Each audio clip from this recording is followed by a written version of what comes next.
तेरे से ज्यादा दुनिया देखी है मैंने, और यही दुनिया का दस्तूर भी है। अपनी औकात से ज्यादा बड़े सपने नहीं देखने चाहिए, और तेरे सपने तेरी सच्चाई से मेल नहीं खाते। जब एक बाप ने अपनी औकात से बड़े सपने देखने वाले अपने बेटे को यह बात कही, तो उसके बेटे ने यह रिप्लाई किया, मैं नहीं बदलूंगा अपने सपनों को अपनी सच्चाई से मेल खाने को। मैं बदलूंगा अपनी सच्चाई को ताकि वो मेरे सपनों से मेल खाएं। गाइस, आपके सपने और आपकी औकात आपकी सोच पे डिपेंड करती है। आप कहां से आए हो उस पे डिपेंड नहीं करती। तो इसलिए बड़े सपने देखो और उसे पूरा करने के लिए अपनी जी जान लगा दो। नायक मूवी में एक दिन का सीएम वाला मजेदार कॉन्सेप्ट तो आपने जरूर देखा होगा। सिर्फ एक दिन के लिए सीएम बन के देखो।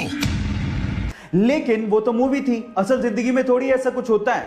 अगर आप भी मेरी तरह कुछ ऐसा ही सोचते थे तो 24 जनवरी 2021 को जो हुआ उसने हम दोनों को गलत साबित कर दिया। जी हां गाइस, इसी दिन हरिद्वार की 19 वर्षीय सृष्टि गोस्वामी को उत्तराखंड का एक दिन का सीएम बनाया गया।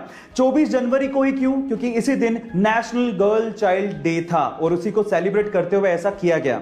इसके पहले 2018 में सृष्टि गोस्वामी को बाल विधानसभा में कानून निर्माता भी चुना गया था। हाल फिलहाल रुड़की में सृष्टि गोस्वामी बीएससी एग्रीकल्चरल की स्टूडेंट है ना ये अमेजिंग फैक्ट। गाइस, आप लोगों ने हम शक्ल्स यानी कि ट्विंस कभी ना कभी जरूर देखे होंगे, लेकिन कभी कभार ऐसा भी हो जाता है कि कोई आदमी आपसे कहता है कि वो फलाना आदमी आपके जैसा दिखता है। हुआ होगा कभी ना कभी ये भी। लेकिन अगर लिटरली आप लोग अपने जैसा कोई ट्विन ढूंढना चाहते हैं तो एक वेबसाइट है जो आपकी इसमें मदद कर सकती है। वो वेबसाइट है www.twinstrangers.net। एक ऐसी वेबसाइट है जो आपकी फोटो से आपका हमशक्ल ढूंढती है, चाहे वो दुनिया के किसी भी कोने में क्यों ना हो। गाइस, पर याद रखिएगा, it's just for fun. Sonu Sood को उसके करीबी दोस्त का भुवनेश्वर से कॉल आया। उसने उसको बताया कि कोची में 177 ऐसी लड़कियां फंसी हुई हैं जो किसी फैक्ट्री में सिलाई का काम करती थी। अब कोरोना की वजह से वो फैक्ट्री तो हो गई बंद। अब वहां पर उनको उनके घर जाना है, लेकिन कोई साधन ही नहीं है। तो सोनू सूद का दिल देखिए, उस बंदे ने बेंगलोर से एक स्पेशल फ्लाइट करवाई जो कि कोची से उन 177 लड़कियों को भुवनेश्वर तक एयरलिफ्ट करा रही है। बहुत बड़ा दिल है उस बंदे का। एक दिल है सोनू, कब तक जीतोगे। इस बंदे को उसके काम के लिए सल्यूट करने का मन करता है। तो सोनू सूद के लिए एक लाइक तो बनता है।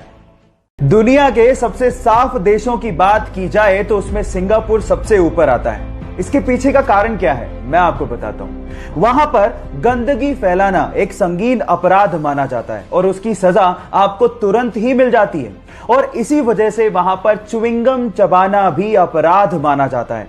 और अगर गलती से भी आप च्युइंगम चबाते वहां पर पकड़े गए तो आपको $2000 यानी कि लगभग 1.5 लाख रुपए का जुर्माना भरना पड़ेगा, या फिर आपको 1 महीने जेल में बिताना पड़ेगा।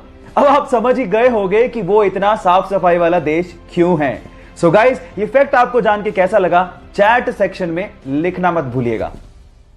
किसी भी गेम में पार्टिसिपेट कर रहा खिलाड़ी उस गेम को किसी भी तरह से जीतना चाहता है, लेकिन एक अच्छा खिलाड़ी ये बात जानता है कि हार और जीत से भी इंपॉर्टेंट होती है खेल की भावना।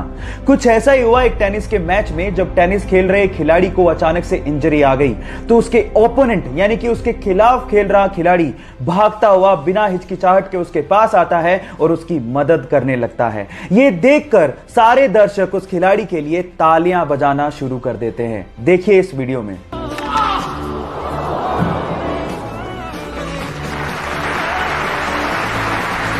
गाइस, इससे समझ में आता है कि किसी भी खेल में हार जीत से भी इंपॉर्टेंट होती है खेल की भावना, जिसे हमें मेंटेन करने की जरूरत होती है। सो गाइस, आपको ये वीडियो देख के कैसा लगा चैट सेक्शन में लिखना मत भूलिएगा।